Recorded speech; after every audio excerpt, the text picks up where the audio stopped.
नुकत्याच पार पाडलेल्या लोकसभेच्या निवडणुकीच्या निमित्ताने त्या लोकसभा मतदारसंघामध्ये किंवा एकत्रित आलेले अनुभव हे सर्व त्या ठिकाणी जाणून घेण्याचा प्रयत्न केला। एक बाब निश्चितच अगोदरच केलेली होती की यावेळेला लोकसभेचं अधिवेशन आहे, सुरुवातीच्या कालावधीमध्ये लोकसभा सदस्य म्हणून जी काही शपथ घ्यावी लागेल तेवढा कालावधी सोडता उरलेल्या सर्व कालावधीमध्येच महाराष्ट्रामध्ये संघटनेची पुनर्बांधणी, विशेष करून ज्या मतदारसंघामध्ये आज विद्यमान सदस्य राष्ट्रवादी काँग्रेस पक्षाचे आहेत त्या मतदारसंघामध्ये संघटनेचा एक व्यापक दौरा हे सुरू करण्याच्या दृष्टिकोनातून एक सूतवाच पक्षाच्या परवा अधिवेशनाच्या वर्धापन दिनाच्या निमित्ताने त्या ठिकाणी केलं होतं आणि म्हणूनच 19, 20, 21 अशी 3 दिवस नगरपासून मी माझ्या राज्यव्यापी दौऱ्याची सुरुवात त्या ठिकाणी करतो आहे।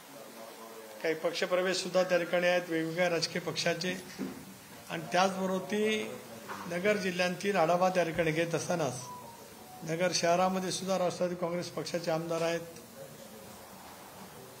कोपरगाव विधानसभा मतदारसंघामध्ये सुद्धा आहेत आणि आमचे डॉक्टर किरण लामटे सुद्धा विधानसभेमध्ये आमच्या पक्षाचं त्या ठिकाणी नेतृत्व करतात। लोकसभा मतदारसंघाचे सुद्धा 2 नगर जिल्ह्यामध्ये भाग आहेत, एक दक्षिण नगर आणि एक नगर शिर्डी लोकसभा मतदारसंघ।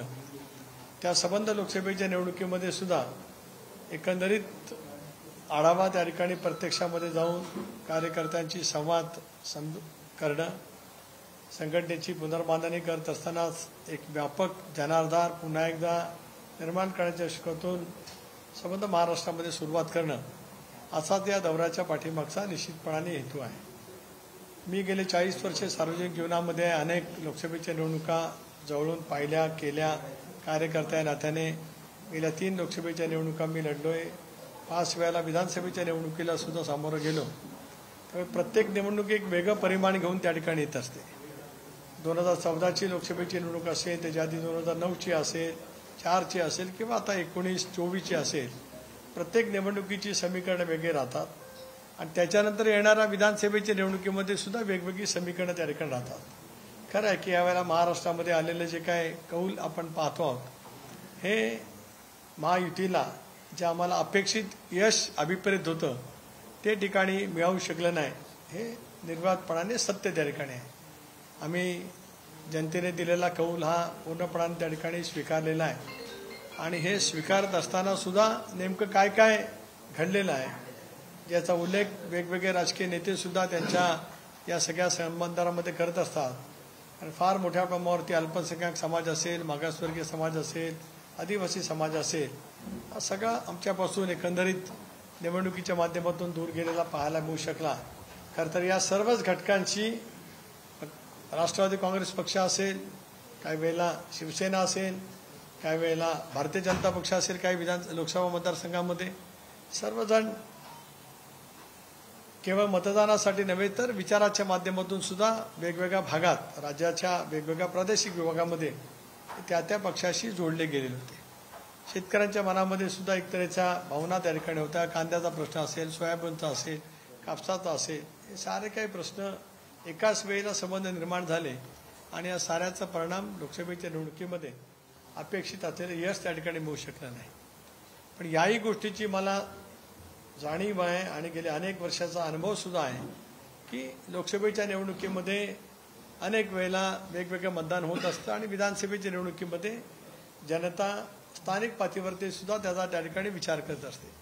पण तरीसुद्धा या निवडणुकीच्या माध्यमातून जे काही अनुभवाला मिळालेले जे काही त्रुटी असतील किंवा जे काही शेतकऱ्यांचा प्रश्न असू शकेल, इतरही काय बाबी असतील, या साऱ्याचा सुद्धा आम्ही सखोलपणाने विचार त्या ठिकाणी करणार आहोत। परवा दिल्लीमध्ये ज्यावेळेला राज्याचे मुख्यमंत्री एकनाथराव शिंदे, उपमुख्यमंत्री देवेंद्रजी, उपमुख्यमंत्री अजितदादा, मी स्वतः प्रफुल्लभाई भुजबळ साहेब आम्ही बसलो होतो। सलग 2 दिवस आम्ही त्या ठिकाणी चर्चा केली। त्यामुळे एकंदरीत राज्यातल्या लोकसभेच्या निवडणुकीचं सूक्ष्मपणाने आम्ही अवलोकन त्या ठिकाणी केलं, त्याच्यातले बारकावे सुद्धा समजून घेतले। प्रत्येक प्रादेशिक विभागामध्ये सुद्धा घडलेल्या एकंदरीत लोकसभेच्या निवडणुकीचा आम्ही विचार त्या ठिकाणी केला आणि त्या दृष्टिकोनातून आगामी येणाऱ्या निवडणुकीच्या बाबतीमध्ये आम्ही अतिशय प्रखरपणाने त्या ठिकाणी काम करणार आहोत। निवडणुकीमध्ये यश कमी मिळालं त्याच्याबद्दल अजितदादांनी सुद्धा परवा पत्रकार परिषद घेतली एक राष्ट्रीय अध्यक्ष म्हणून पराजयाची जबाबदारी त्यांनी त्या ठिकाणी स्वीकारली. आपण काही पाहतो की गेले 7-8 दिवस जाणीवपूर्वक राष्ट्रवादी काँग्रेस पक्षाच्या आमदारांच्या बाबतीमध्ये एक वेगळा संभ्रम निर्माण करण्याचा प्रयत्न केला जातो आहे. लोकसभेच्या निवडणुकीमध्ये एक नॅरेटिव्ह सेट झालं, काही ठिकाणी म्हटलं गेलं की सहानुभूती होती वगैरे वगैरे.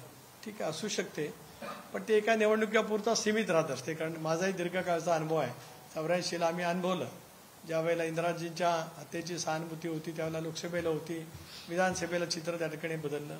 89ला लोकसभेचं चित्र बदललं, 90च्या विधानसभेला चित्र बदललं, पुन्हा 91ला राज्यामध्ये लोकसभेच्या निवडणुका आल्या, 95ला विधानसभेच्या निवडणुकीचं चित्र बदललं, 96ला परत लोकसभेच्या निवडणुकीमध्ये चित्र बदललं, 98ची लोकसभेची निवडणूक तर काँग्रेसने राज्यात युतीचं सरकार असताना सुद्धा मोठ्या प्रमाणावरती जागा त्यावेळेला मिळवल्या होत्या. त्याला रामदास आठवले, गवई साहेब, बाळासाहेब आंबेडकर ही सारी मंडळी सर्वसाधारण जागेवरून लोकसभेवरती त्यावेळेला निर्वाचित झाली होती. माझ्या सांगण्याचा मतीत अर्थ आहे की परवा ज्यावेळेला राष्ट्रवादी काँग्रेस पक्षाचं अधिवेशन झालं, वर्धापन दिन आम्ही साजरा केला. कार्यकर्त्यांच्या मनामध्ये उत्साह आहे, आत्मविश्वास आहे. निवडणुकीच्या अपयशाच्यामुळे कोण फार मोठा आत्मविश्वास काही गमावलेला नाही, पण पुन्हा एकदा एक राज्यव्यापी संघटनेचा दौरा आम्ही त्या ठिकाणी करणार आहोत. आणि विधानसभेचं अर्थसंकल्पीय सत्र संपल्याच्या नंतर अजितदादांचा सुद्धा पूर्णपणाने राज्यव्यापी दौरा त्या ठिकाणी नियोजित आम्ही करतो आहोत.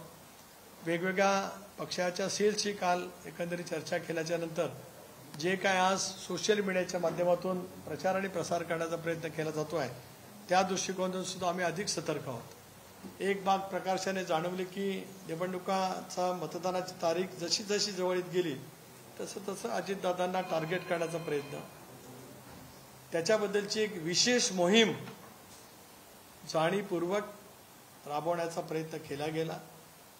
यश आला असेल, मी नाकारत नाही, किंवा ती बाजू समजवण्यामध्ये आम्ही कदाचित कमी पडू शकलो असेल, हे काय नाकारता येत नाही. पण या साऱ्या काही गोष्टी लक्षामध्ये ठेवूनच आम्ही त्या ठिकाणी काम करतो आहोत.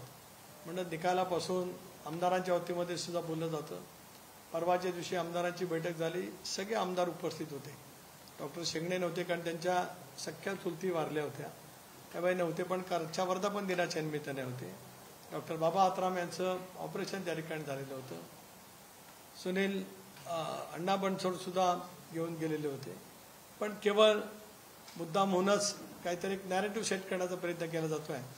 पण एक प्रकाशाने काल पाहिलं की काल ज्याला नगरला वर्धापन दिन साजरा झाला आणि डॉक्टर वकील जितेंद्र आव्हाड यांचं भाषण ऐकलं आणि त्यांनी एका गोष्टीची कबुली केली की 4 वेळेला अजितदादांना पवारसाहेबांनी वेडं बनवलं, असं त्यांच्या भाषणातले शब्द आहेत, माझे नाहीत.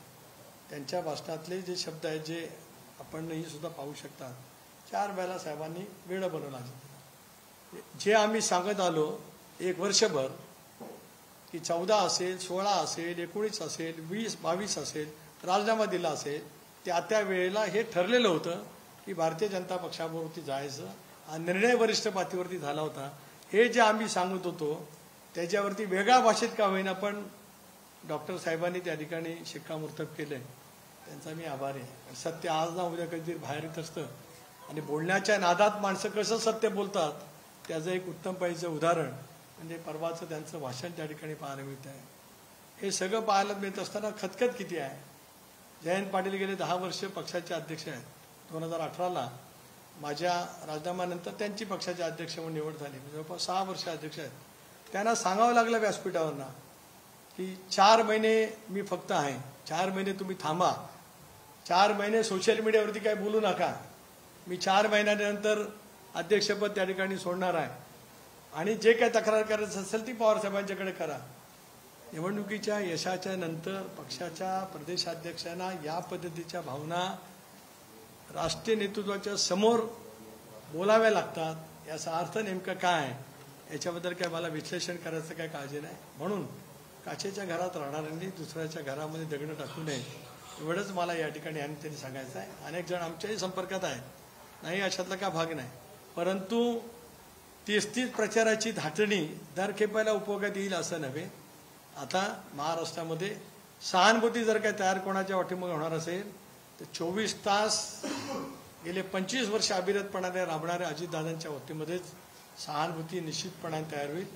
महायुती म्हणून आम्ही या निवडणुकीला सामोरं जाणार आहोत आणि पूर्णपणाने लोकसभेच्या निवडणुकीमध्ये जे काही वेगवेगळ्या कारणांच्यामुळे आम्ही जे काही कमी पडलेलो आहोत त्याची असलेली तूट पूर्णपणाने भरून काढण्याचं काम हे पुढच्या कालावधीमध्ये त्या ठिकाणी होणार आहे.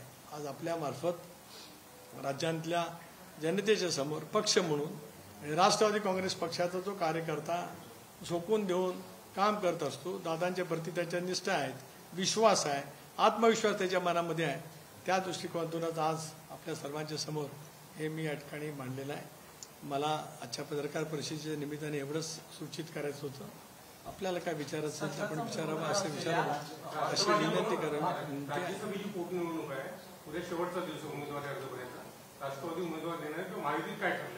राष्ट्रवादी काँग्रेस पक्षाची जी जागा आहे त्याच्यामुळे राष्ट्रवादी काँग्रेस पक्ष उद्या उमेदवार या संदर्भातला अधिकृत मी स्वतः घोषित करेन.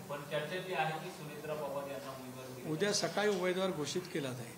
दुसरा मुद्दा तुम्ही जे म्हणालात की आम्हाला आमच्याकडे संभ्रम निर्माण केला जातोय आणि अजित पवारांना टार्गेट केलं जातंय, तर कोणाकडे रोष आहे तुमचा? कारण की अजित पवार यांना टार्गेट का केलं? सोशल मीडियावरती ज्या पद्धतीने केलं गेलं, महिलांच्या संदर्भामध्ये सुद्धा सोशल मीडियाच्या माध्यमातून ज्या पद्धतीने एक अश्लील पद्धतीची टीका टिप्पणी केली, आम्ही त्याचा सगळा शोध घेतो आहोत.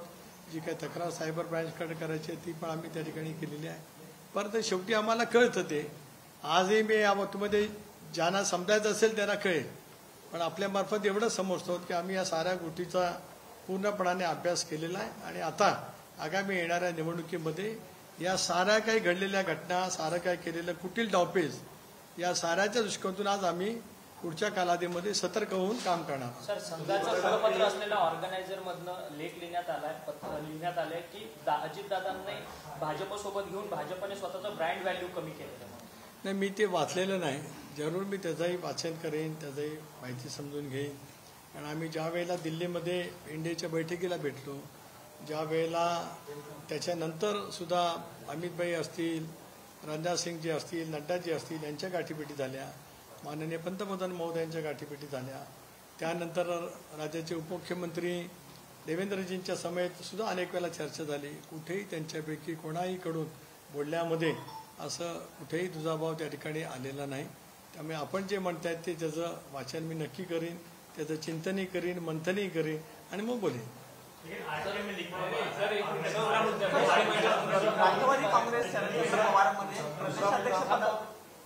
अल्पसंख्याकचं तुम्ही मुद्दा म्हणाला तर एक चर्चा जी आहे मुस्लिम आरक्षणाचा विषय पुढे निघतोय, तर मुस्लिम आरक्षणाच्या संदर्भात आपली अधिकृत भूमिका काय आहे? नाही, आम्ही सगळेजणच अल्पसंख्याक विभागाची काल माझी बैठक झाली.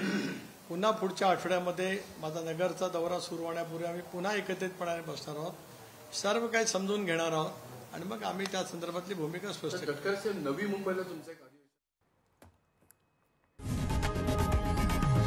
लोकशाही मराठी ऐका, पहा, जागरूक रहा.